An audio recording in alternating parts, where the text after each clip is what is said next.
South Africa, our beautiful but turbulent country, where the gap between those with opportunities and those with none is growing every day.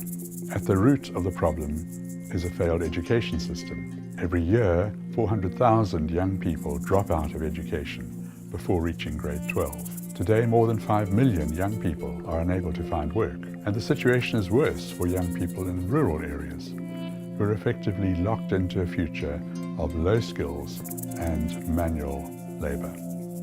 But the future is not set. It is a journey.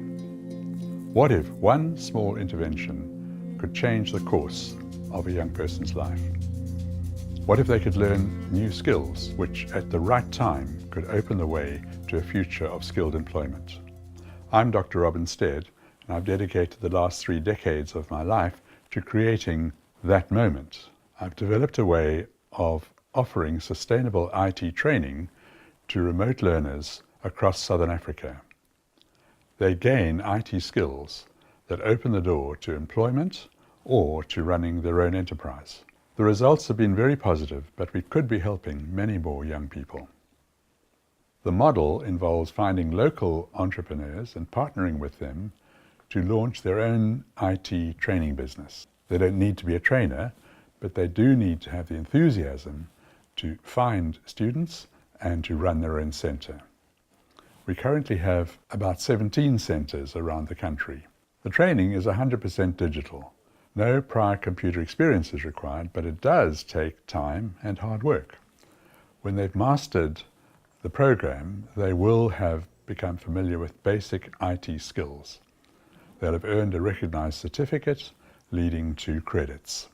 The program is based on simulations where they're able to experiment in a safe environment until they succeed. And we've even found that this system works for people who are regarded in the corporate world as untrainable. It does require web access. That is mainly for certification, but it's low bandwidth and runs on budget hardware.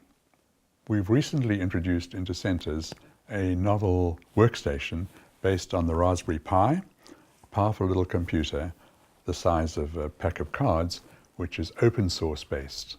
The results, well, I think they're amazing. We have 1,400 young people who've completed the program, received certificates, which are approved by the MICT CETA, and which they can use to find employment.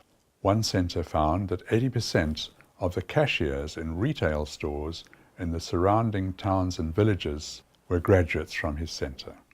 One example is a young lady called Makrita, who had no prior experience in computers, completed the program, applied for a job with a local bank, and was successful. Once she had the job, she was told that she had scored 95% in the bank's test that they'd applied prior to employment, and that this was about double what most other people scored in that test. We also find that young people speak in a way that shows that they've begun to believe in themselves, to believe that they can succeed. Our centers show an amazing 98% retention rate, which means that only 2% of young people drop out of the course, and that because either they found employment or because they're not able to afford the fees. Launching a center does require funding, which tends to come from different sources. But once set up, the intention is that they would become self-sustaining. The students pay, the entrepreneur makes a living, and Skillwise receives a fee for their services. But the students are poor, so the chain at best runs on a break-even basis. So what's next? The model works, but on a shoestring budget. Being a Shuttleworth Fellow would enable us to refine and expand the model.